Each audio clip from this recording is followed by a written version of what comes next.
Hey everybody, it's Teresa here and welcome back to my channel. Welcome back to October Daily 2022, and today I'm working on day 4.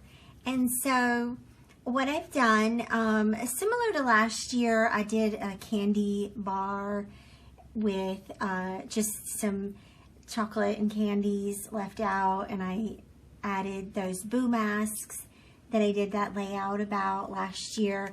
And this year I added these little glasses to the bucket, and there's also some games and bingo cards and things like that. And so then one day River came home from school, and they decided to put all of them on all at once, and it was just super hilarious, and we just about died laughing about it. And so what I did was I went in and used a cut file from the Cut Shoppe that's heart-shaped, and I'll link it down below. And I sort of adapted it to fit the story that I wanted to tell. And so my thinking was, because I had this series of photos of them putting these glasses on, and then where it ended up with the the glasses and the hat. And so it's kind of all in a row.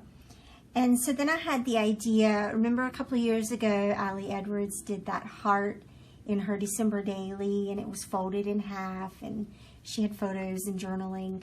Well, I thought that I would do concentric hearts, one inside of the one, staggering, and then just sort of sew down the middle and let that house the photos and the journaling. And then I went to look and see, what do I have in my album for this day. And so I'm working on the back of day 3, which was the Hocus Pocus,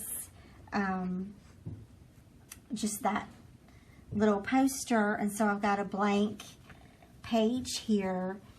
And so I was just kind of thinking about, in the interest of space, that I'm gonna put this over on this side of the layout and save whatever comes next for day 5 or whatever. And so it's just going to be on this side of the page.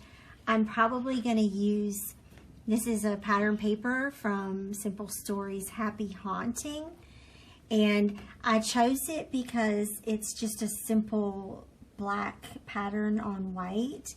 And then the papers that I used for the hearts are from the Cut Shoppe October Lane collection. And I also printed out one of the sheets of ephemera to use as embellishments. I've got a couple of numbers, and I've got my whole box of 4s in here in case I decide to change my mind or whatever. And so that's where I'm starting with. I'm going to go ahead and get started and speed up the camera. All right, first thing I'm going to do here is just go ahead and cut and punch my insert here. I'm working on the back of day 3, and so that means I have a full page photo. I debated doing this as its own insert, but it just made more sense to go ahead and use the back of day 3, and especially in the interest of space in the album, and keeping day 4 just to one page, one side of a spread, and that works out perfect. It's the back of, you can see, it's the back of the Hocus Pocus poster, and I'm just gonna adhere this pattern paper from Simple Stories and then get to work on the hearts. And so I'm going to do something, I'm going to say something that I've never said before in 8 years of filming processes and sharing my layouts with you. I'm going to tell you, don't try this at home. And this layout has vexed me more than I can say.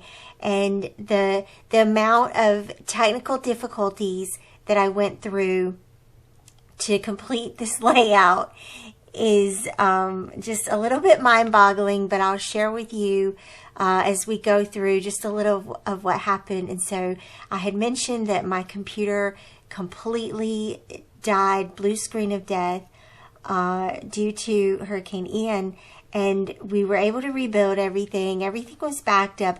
I didn't lose any files necessarily, but everything had to be reinstalled, and so all my settings were wiped.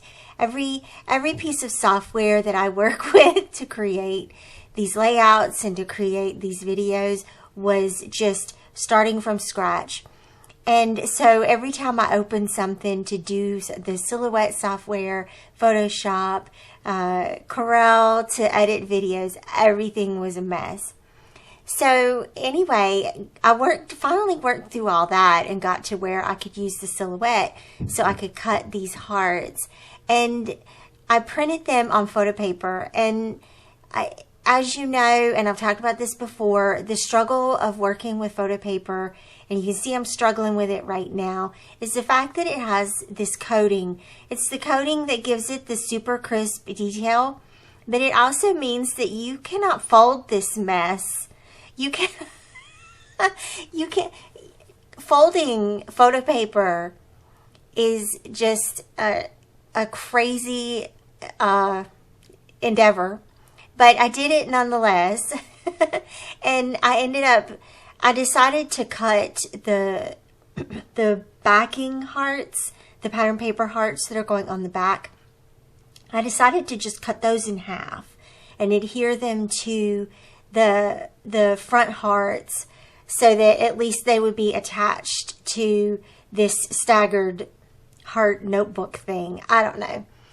Anywho, so two strikes already, 3 strikes actually, because it really did take us like 2 days of working with the silhouette software to get it back to where it would print and cut right. I don't know what got into that thing, but at any rate, it was worth the effort, and everything is back on track now, and everything's good to go. You know, it's always when a daily project is going on. Those things always every time there's a daily project and you want to keep going and you want to keep in a groove, that's always when all the you know what hits the fan. So that is definitely what happened with this project. So I'm gonna, adhere all of the back pattern papers to the front pattern papers for the hearts. And then I thought that, well, I would sew it in the sewing machine. This is strike 4.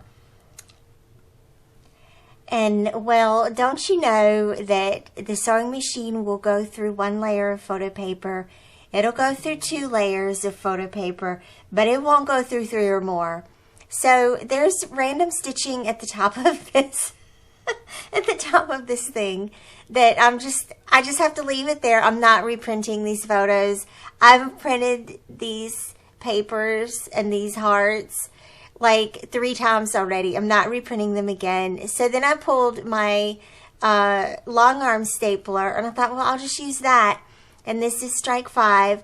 I didn't really know exactly where the staples from the long arm stapler, where they fall into the thing that you're trying to staple together. And so they're off to the right a little bit. It's very noticeable when you look at when you look at this page. But you know what? Life goes on, and the beauty of working on a daily project like this is that even when it doesn't turn out perfect, you still got to keep going because you just want to stay on pace. And it teaches you to accept your imperfections, to accept the limitations of the materials that you're working with. and embrace the outcome, even if it's not perfect, even if the pages don't turn perfect. Apparently, I've learned that I've got to practice a little bit more with the long arm stapler so I can learn exactly where that staple hits. But it is all together now, and it has made a complete layout. And so I'm going to add the number here at the bottom left-hand corner. And so I've got a couple of choices here from my little box of 4s, and I'm just going to figure out how I want to embellish it. You know, the usual, more of the same, a number, a couple of embellishments, and then move on and just keep it to the simple routine that we know. And I think that that's one thing that's really important to remember. And I think that's what I want you to take away from this today, is anytime that you're working on a daily project like this, that can get fairly intense. And, you know, I could keep going for 2 more days to try to fix this layout or to try to make it what I want, you know, what I have in my head as perfect.